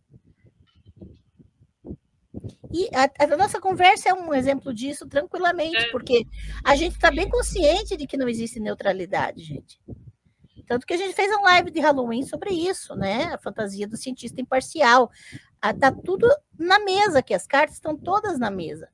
Ninguém está aqui defendendo uma imparcialidade. A gente não é trouxa a esse ponto, né? A gente também tem o lado. Quando a gente fala, vocês têm que perguntar quem está contando a história, também se perguntem. Quem somos nós aqui que estamos contando isso que a gente está contando? Perguntem isso também. Por favor. É o mínimo que a gente precisa para começar a conversar, né? E isso é importante, né? Olha só. A impressão que dá é que os governantes de Israel e outros aliados querem desocupar aquela área da Palestina, vai ficar com... E aí você tem outras informações, dados, já que o povo gosta de dados, né? De petróleo debaixo daquela terra. Também tem essa parte. E para onde vai esse dinheiro, né? Vamos pensar, né? Isso é muito importante. E obrigada, viu, Giovana, pelos comentários aí. O pessoal está bem forte no chat aí. Deixa eu ver. Eu nunca vou entender esse papo de ouvir todas as partes e tentar entender. É o doisladismo, né? Vamos negociar com o fascista, então. Vamos negociar com o abusador. Gente, esse jornalismo declaratório, sabe? Essa lógica que ensinam nas faculdades de aí entra racismo reverso, aí entra negociar com o abusador, aí entra tudo, né? Tudo. E não dá para entender mesmo, Larissa, porque isso, quer dizer, dá para entender quando a gente percebe quem ganha com esse discurso. Quem dá ganha... para entender pela ilusão de imparcialidade. Olha, estou aqui fazendo um jornalismo imparcial. Aí você começa a ver as palavras que eles usam para poder falar de determinados lados e de outros lados. E quando você equipara lados, sem levar em consideração todas as discrepâncias, as impossibilidades de equiparar, aí já era. Não tem conversa. E aí reforça a guerra, reforça a manipulação, reforça a bolha. Não sei se está dando para entender, gente, porque a gente tá jogando, né? Tá vomitando a conversa aqui. Desculpa quem está comendo, assistindo, mas é importante que a gente. Olha lá, ó, o novilho querendo Meu ouvir filho os. querendo ver sucuri é ótimo. Exato, vamos conversar, né? E não tem conversa, não tem negociação, não tem lado. E aí até teve um dia que eu postei sobre a questão da Palestina e uma pessoa comentou a frase do Paulo Freire. Pensa, como a Sueli fala, o pau no Freire, né? Adoro a Sueli. Que é a questão do oprimido se tornar o opressor, né? Que o sonho do oprimido, né? Aquela coisa do oprimido oprimir, né? E essa frase para mim, é a frase mais alucinada do Paulo Freire, tá? Dele sugerir que há uma possibilidade em algum lugar no universo em que uma pessoa debaixo de uma estrutura de opressão consiga se tornar ou sonhar em ser um opressor. E a galera ainda pega muito. É que nem aquelas citações, você pega, vou pegar só a citaçãozinha, só a frase. Uhum. E começa a repetir aquilo para tudo. O negócio começa a servir para tudo, vira um. E repete. Exatamente, olha só. Pense que a educação libertadora agora é o salvador da pátria, né? Aí né? Começa por aí. Isso é uma ideia colonialista, de achar que existe algo que vai nos libertar disso, né? A própria ideia de liberdade, ela é construída em cima. Exato. E aí, veja que colocar isso num campo da possibilidade é alucinar, gente. É alucinar. Obrigada, Larissa, por lembrar a frase. E veja como a gente não tem senso crítico. E ai de quem criticar Paulo Freire, né? Ai de quem, porque é como se fosse. Aí a gente já percebe quando as pessoas se doem, como elas não têm crítica, elas estão só repetindo, elas não estão pensando criticamente, elas têm salvadores, elas têm heróis. Até porque, assim, uma estratégia, e, gente, eu faço isso o tempo todo, tá? A gente muda as estratégias conforme a pessoa com quem a gente está dialogando. Se eu estou conversando com um bolsonarista, o Paulo Freire é um fodão reconhecido na Suíça e usado na Finlândia como modelo de educação. Eu não converso com bolsonarista. Ossos do ofício. Exatamente. Mas, campo, né? Se eu estou conversando com um bolsonarista, eu vou pegar uma representação de Paulo Freire para que eu traga um tipo de percepção da realidade que eu preciso jogar na cara desse bolsonarista. Esfrega. Exatamente. Esfrega na cara. Então, assim, quando a gente fala justamente nesse lance de guerras, de batalhas narrativas e batalhas, é para poder também mostrar para vocês que a gente também tem que usar isso sim. Uhum. E é só assim que a gente consegue sobreviver no meio desse campo de batalha. E levando em consideração todas essas complexidades dentro Exatamente. de nós. Sejamos hipócritas também. Sem culpa. Sem culpa. Porque, realmente, veja como a gente se moraliza, né? Joga em cima da gente mesmo essa moralidade de que a gente não pode fazer. O povo gosta de falar mal de crente, falar mal de. Aqui no canal o povo gosta, daí o povo se embala, eu também gosto, claro. E aí, só que quando chega na hora de falar que os não crentes estão repetindo o que os crentes fazem, aí o povo queima, né? Mas veja que é exatamente isso, a questão da gente se moralizar, manter a moralidade, manter a culpa, manter o vigia sobre o que o outro faz. Exatamente. E do ser bom, né? A ideia de ser bom, de ser correto Isso. o tempo todo. Oi, Miriam maravilhosa, não tem problema você chegar agora não, a live fica gravadinha para vocês, tá? Obrigada pela presença, viu? Muito obrigada mesmo. Nayara, é nesse campo, né? É a questão, a gente está falando de estratégias e a gente precisa também ter as nossas para sobreviver. É uma questão de sobrevivência. Sim. Né? Eu acho que eu não perdi muita coisa de pergunta, deixa eu ver. Eu tô com medo de cair a minha energia aqui, porque eu não sei se vocês chegaram a ver, que já deu um pico aqui, alguma coisa. Ah, tá. É por causa tá dando Nossa, tempestade, né? não, tá despencando o céu. Tá certo. Não tá tendo Não, tempestade. mas a gente cobriu as perguntas, né? Então não tem mais perguntas por enquanto. Então, só reforçando algumas coisas, gente. Sobre Israel, Israel bíblico, Israel Norte, Estado de Israel, judeus, antissemitismo, sionismo, nós vamos falar na próxima semana. O Wellington Barbosa vai estar aqui no canal e vamos falar sobre Israel e Palestina, tá bem? Então, gente, vocês sabem, né? Quando o Wellington vem, senta que lá vem história, porque vai ter muita coisa importante para a gente falar. E a gente vai tratar das questões com mais detalhes, né? Só que vindo lá de trás, já trabalhando essas problemáticas do discurso bíblico, das estratégias da teologia do domínio, e vamos, né, mergulhar nisso. Não percam, tá bem? E antes que eu esqueça,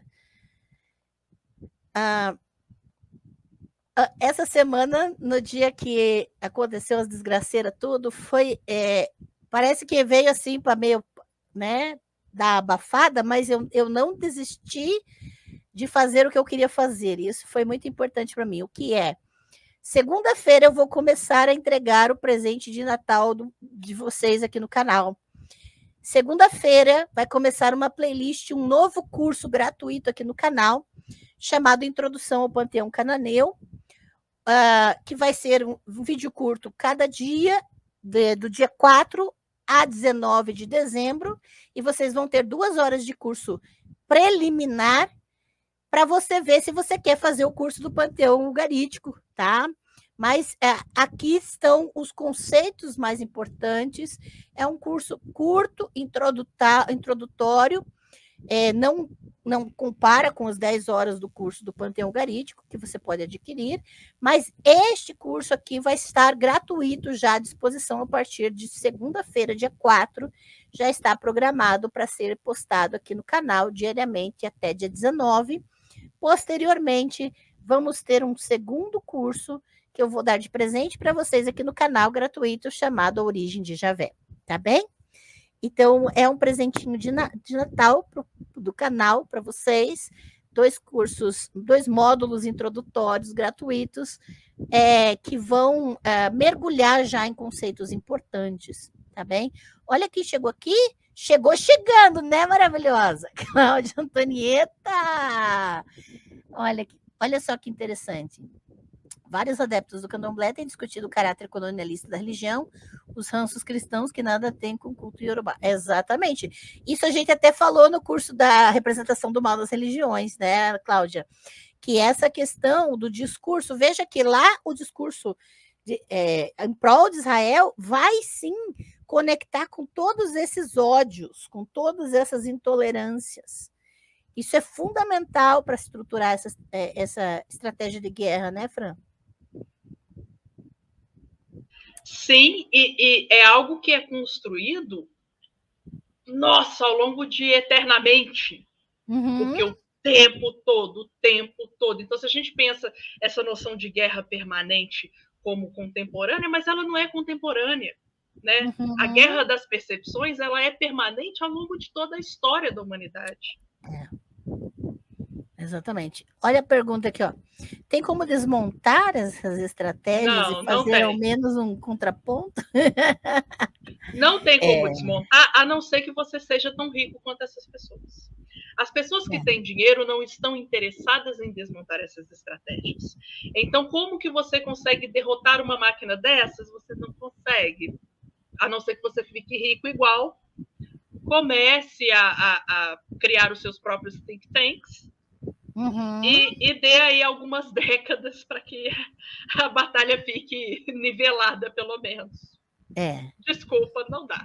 Não, é verdade. Essa é uma das razões pelas quais não é possível contrapor Israel, ser É, equivalente em força a Israel, né? Exatamente. porque isso é algo que é histórico. E como que você desmonta algo que é construído historicamente em Uhum. alguns dias, alguns meses, com uma ação única? Não dá, você precisa de mais história para isso. Sim. Exatamente. Daí cabe o exemplo do racismo, né? Do racismo reverso, É, que não é possível porque você tem que voltar no tempo, 400 anos atrás, 500 anos atrás, e fazer o processo inverso é. acontecer. Aí você tem, por exemplo, agora, né? A China chegou chegando e está querendo aí pegar o papel imperialista. Uhum. Talvez com a China a gente comece a ter algumas mudanças nessas estratégias e na forma como a máquina opera. Vai desmontar o que havia antes? Não sabemos. Talvez daqui a 200, 300 anos. Então, talvez a gente nem esteja vivo para poder ver. É. É, porque o mundo não vai acabar, é nós que vamos acabar, tá? As É, pessoas que vão desaparecer, o mundo vai continuar, gente. Fica na boa. Exatamente. Então, o negócio é a gente continuar na nossa insignificância, conscientizando quem quer ser conscientizado, porque aprende quem quer, né? E não é professor que ensina, é aluno que aprende, quem quer aprende, né? Porque estamos disponibilizando os meios, mas não é possível um convencimento em massa e muito menos uma reversão da máquina. Né? É isso, Fran. é isso. Nossa, que encerramento. Amamos você. Olha, essa semana é a melhor maneira que eu consigo terminar uma live, tá, gente? E eu tenho certeza que vocês compreendem. Porque, olha, Gente, comemorem as mortes. Comemorem a morte de Henry Kissinger, comemorem a morte de Olavo de Carvalho. A a gente comemora a liberdade. morte, Vamos a comemorar a liberdade da liberdade minha da. mãe, que amanhã faz 70 anos, né? E vai começar os 70 anos livre. E Aí. muito obrigada pelo carinho de todos, gente. Principalmente, muito obrigada ao Espaço das Deusas por ter proporcionado trazer essa deusa maravilhosa que está ao meu lado aqui. E muito, muito, muito obrigada, Francine, por ter aceitado essa loucura aqui junto. E espero que a gente tenha muito mais conversas interessantes aqui para trazer no Eu canal. aceito tudo. É só você propor que Ai, eu que aceito. delícia! Obrigada mesmo, viu? Obrigada, pessoal. Ó, hashtag fica a dica, acabou a live. Entra na descrição aqui, tem 2 links na descrição. O link do documentário A Lavagem Cerebral do Meu Pai e o link da entrevista com a Nurit sobre a Palestina nos livros didáticos israelenses, tá?